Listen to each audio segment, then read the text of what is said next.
Hello दोस्तो, छा हाल आहिनि? ठीकु आहियो? ख़ुशि आहियो? तबियत सिहत ठीकु आहे? ख़ैर सां साईं, बहितरीनु मींहं जी शुरूआति थी आहे। ख़ासि तौर ते ॾखण सिंध में, थर में, कल्ह विचोले में पियो। अॼु पाण जी मौज़ू ते पाण ख़्यालु वंड कंदासीं। उहा आहे त वण छो पोखजनि ऐं वणनि जी जेका काट आहे या कटाव आहे या जेका वाढी आहे उन सां कहिड़ो फ़र्क़ु थो पए माहौल ते इन जनरल ऐं सिंध ते इन पर्टिकुलर। सो तव्हां फेसबुक ते खोड़ इहो ॿुधो हूंदो, दोस्त संगत ज़ोर लाईंदी वेठी आहे, बाबा वण लॻायो, वण लॻायो, वणनि छा कंदा आहिनि बेसिकली? वण लॻाइण सां वाक़ई में गर्मी घटिजंदी आहे, इहा ॻाल्हि सही आहे। छा वण ई ऑक्सीजन पैदा कंदा आहिनि ऐं वण लॻाइण सां माहौल ते ऐं मजमूई तौर ते इकॉनमी ते कहिड़ो फ़र्क़ु पवंदो आहे, इन ते पाण थोरो डिस्कस कंदासीं। तव्हां ख़बर आहे त सिज जी जेका रोशनी आहे उहा ज़मीन ते 15 करोड़ किलोमीटर जे फ़ासिले तां ईंदी आहे ऐं हिते अची करे धरती ते एब्ज़ॉर्ब थी वेंदी आहे, जज़ब थी वेंदी आहे, ठीकु आहे न।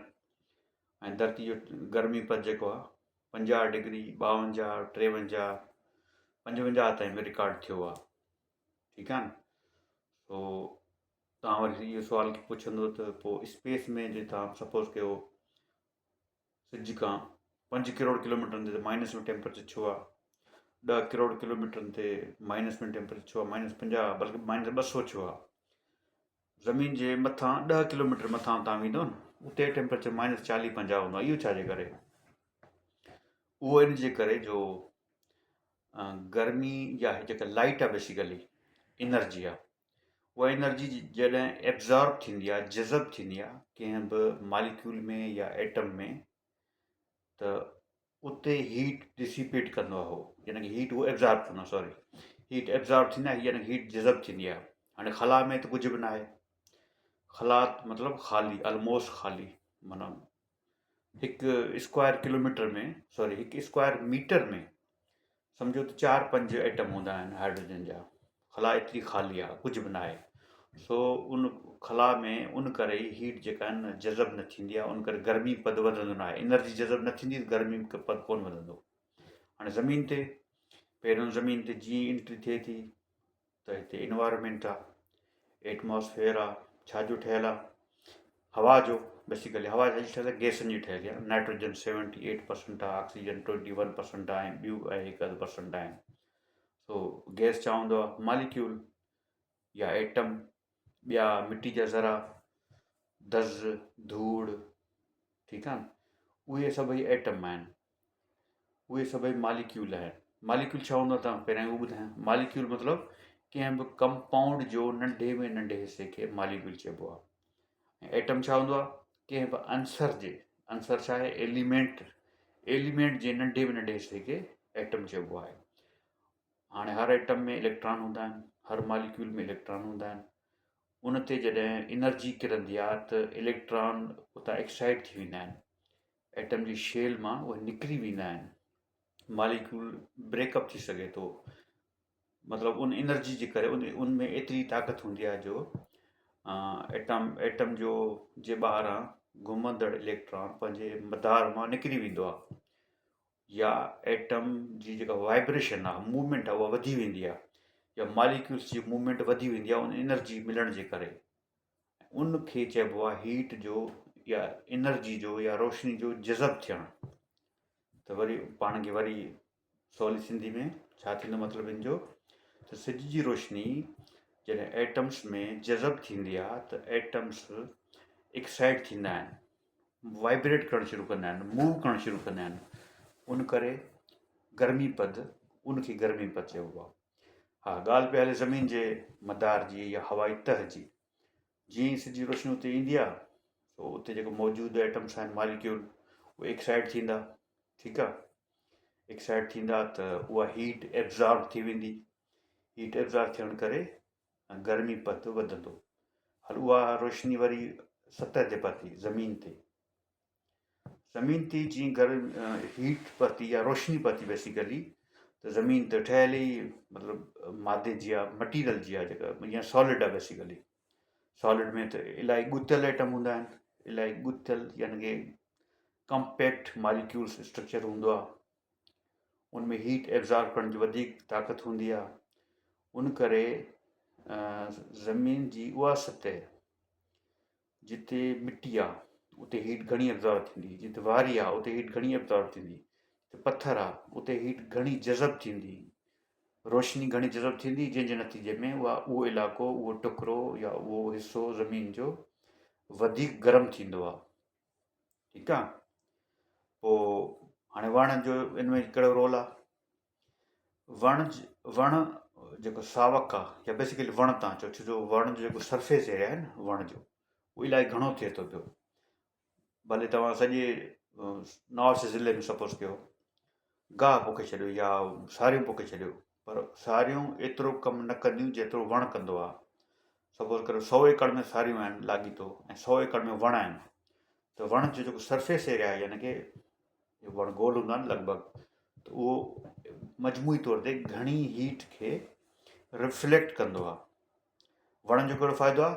माना गर्मी जे हवाले सां ॿिया फ़ाइदा बि खोड़ आहिनि। गर्मी जे हवाले सां वणनि जो इहो फ़ाइदो आहे त हू सिज जी रोशनी खे एब्ज़ॉर्ब न कंदो आहे, बल्कि मथे मोकिलींदो आहे, रिफ्लेक्ट कंदो आहे, जज़ब घटि कंदो आहे। उन करे जेतिरी ज़मीन जी सतह वणनि सां ढकियल हूंदी ओतिरी सिज जी रोशनी रिफ्लेक्ट बैक थींदी, मोटी वेंदी, या उहा ज़मीन जे माहौल में या सतह ते जज़ब न थींदी। उन करे उहो गर्मी पद निस्बतन घटि रहंदो। ठीकु आहे। ॿी कहिड़ी शइ आहे जेका इहो कमु करे सघे थी? ॿी शइ आहे त पाणी आहे। पर हाणे ओशन जेको आहे न समुंड, ज़मीन जे तव्हां ख़बर हूंदी 71% समुंड जी सतह आहे, उहा बि हीट खे एब्ज़ॉर्ब कंदी आहे। पर गुज़िरियल हज़ारनि सालनि खां, बल्कि ज़ाहिर समुंड त मौजूदु आहे, 3 अरब या 4 अरब साल खां ज़मीन मौजूदु आहिनि, पर इंसानी जेका एक्टिविटी आहे, सरगर्मी आहे, इंडस्ट्रियल रिवोल्यूशन, उन खां पोइ हीट गर्मी पद वधी वियो आहे। छो? उन ते पाण अचंदा बाद में। सो मतिलबु समुंड जी जेका हीट जज़ब करण जी कैपेसिटी आहे या उहा सम्झो ख़तमु थी वई आहे।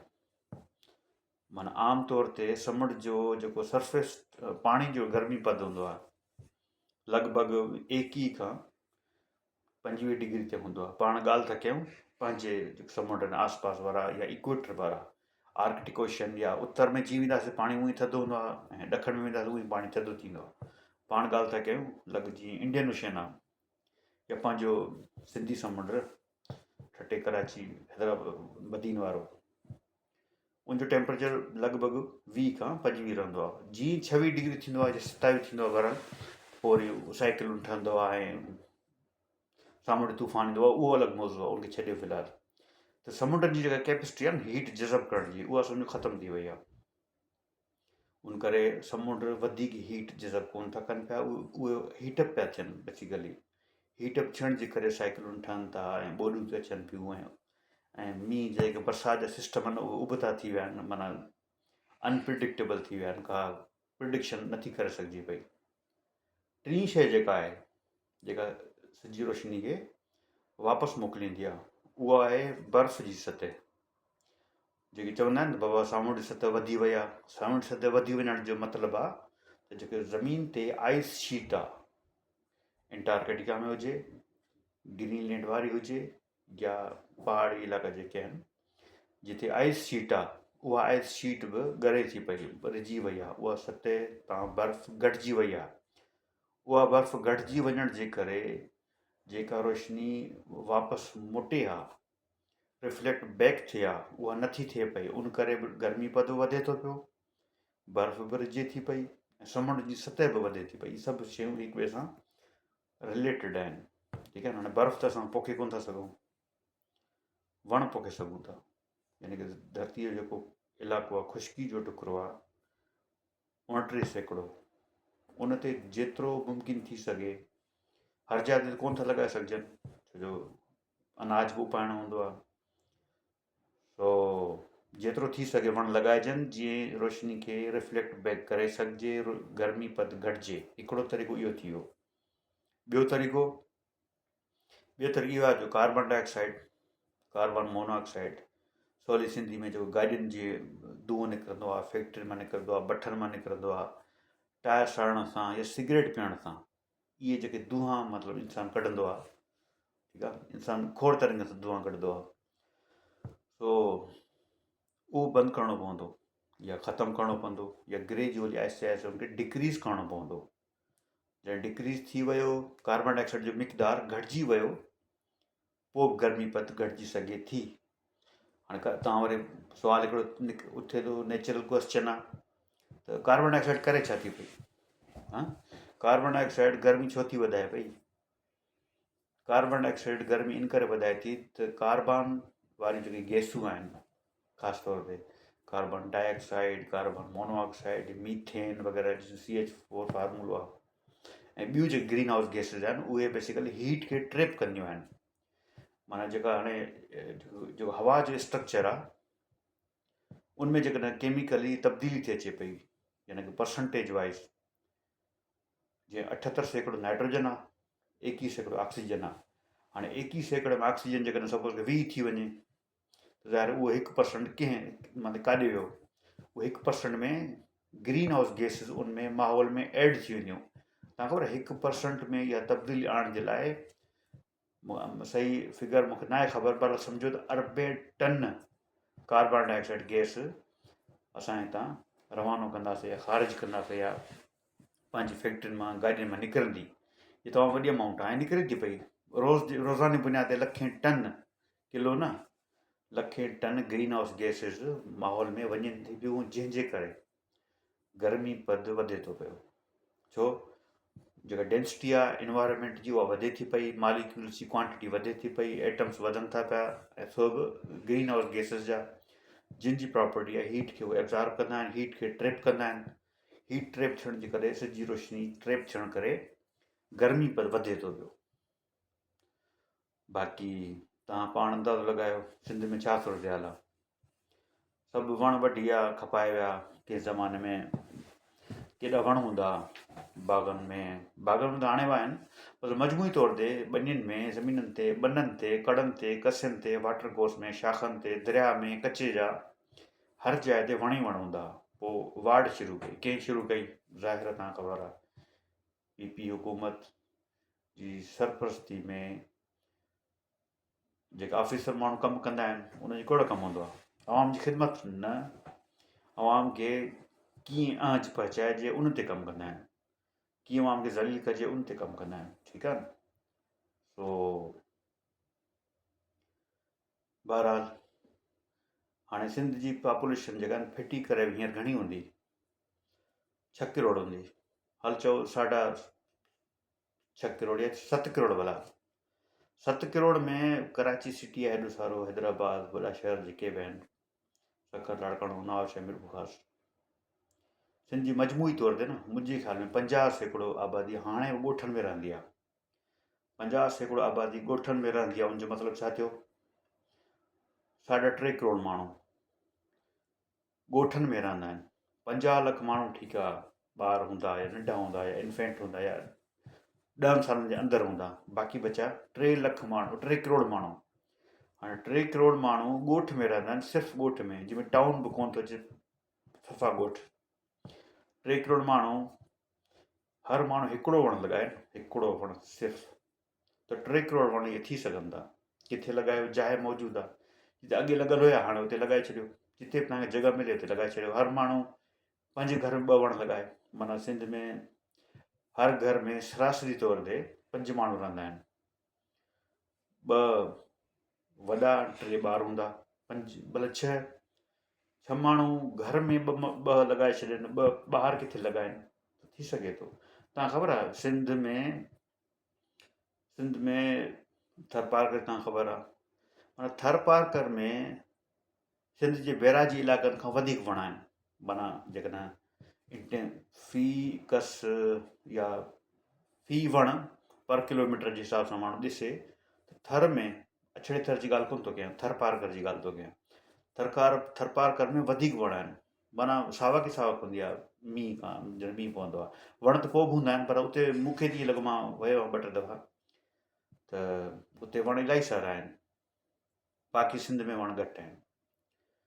सो तव्हां जेकॾहिं वण में वरी पंहिंजा जेके निज देसी वण आहिनि, निम थी वई, ॼमूं थी वियो, टाली, पिपर, बबुर, ठीकु आहे न, कंडी, पंहिंजा वण, कुझु ॿिया बि लॻाए सघो था, अंब आहे, देसी अंब वग़ैरह। इन जो वॾो फ़ाइदो आहे, तव्हां गर्मी पसंदि जी मजबूरी तौर ते घटि रहंदो, ऐं वरी हिकिड़ो मौसम में अहिड़ो फेराव ईंदो आहे, चेंज ईंदी आहे, तब्दीली ईंदी आहे, मींहुं बि घणो पवंदो आहे, ऐं तव्हांखे इकोनॉमिकली फ़ाइदो बि पहुचंदो। वण बहरहाल हिकिड़ो सॼो सारो कैश आहे, कैश माण्हू ज़रूरु करे, पर उनजे बदिरां 3 वण ॿिया हणे बि सही। PPR आहे, उन्हनि जा जेका ऑफिसर आहिनि, कमु कनि था, सभु वढाए छॾियऊं वण, चट थी विया, ॿेला वड़ी छॾियऊं। उहो वण काठ खे त इस्तेमालु थियो हूंदो बहरहाल, पर हिकु वण जे बदिरां तव्हांखे 5 वण लॻाइणु खपनि, तॾहिं वञी पूराओ थींदो। वणनि जी कुझु इहा ई अहमियत हुई। उमेदु आहे त हर माण्हू पंहिंजे पंहिंजे हिसे जो कमु कंदो ऐं वण लॻाईंदो, ठीकु आहे न। वण लॻाइण सां ई कुझु न कुझु बचति थी सघे थी। नतीजे गर्मी पद जेको आहे न, हर साल वधंदो वेंदो। सिंध में हींअर 52, 53 थींदो आहे, उत्तर सिंध में या नवाबशाह में 3, 5, 8 साल में 55 थींदो। 2030 में या 2040 में जेकॾहिं टेम्परेचर अक्सर सिंध जो 55 डिग्री रहे थो, त माण्हू त मरी वेंदा आहिनि। माना जेको हिसाबु किताबु जीअं हले थो पियो, असां जेको उन शइ ते कंट्रोल न कयो, कार्बन डाइऑक्साइड जी इमिशन ते, त ईंदड़ सालनि में धरती जा केतिरा ई इलाइक़ा, जंहिंमें सिंध बि शामिलु आहे, आम माण्हू जे लाइ ज़िंदगी गुज़ारणु नामुमकिन बणिजी वेंदो। जीअं टेक्नोलॉजी आहे, मतिलबु AC आहे या लाइट आहे, उहो माण्हू रही सघंदो। आम माण्हू बग़ैर AC जे सिंध में अॻियनि सालनि में न रही सघंदो, रहणु नामुमकिन आहे। उन करे महिरबानी कयो, पंहिंजो ख़्यालु कयो, वण लॻायो, तमामु ज़रूरी आहे, ऐं फ़ाइदो बि आहे, मुआशी बि फ़ाइदो आहे, माहौलियाती फ़ाइदो बि आहे। सो इहो अॼु जो लेसन हो, ऐं अॼु जो तव्हांजे लाइ पैगाम हो। उमेदु पसंदि आयो हूंदो। जेकॾहिं हेसिताईं तव्हां वीडियो ॾिठी आहे, सुठी ॻाल्हि आहे, एप्रिशिएट कजो, ठीकु आहे साईं, महिरबानी।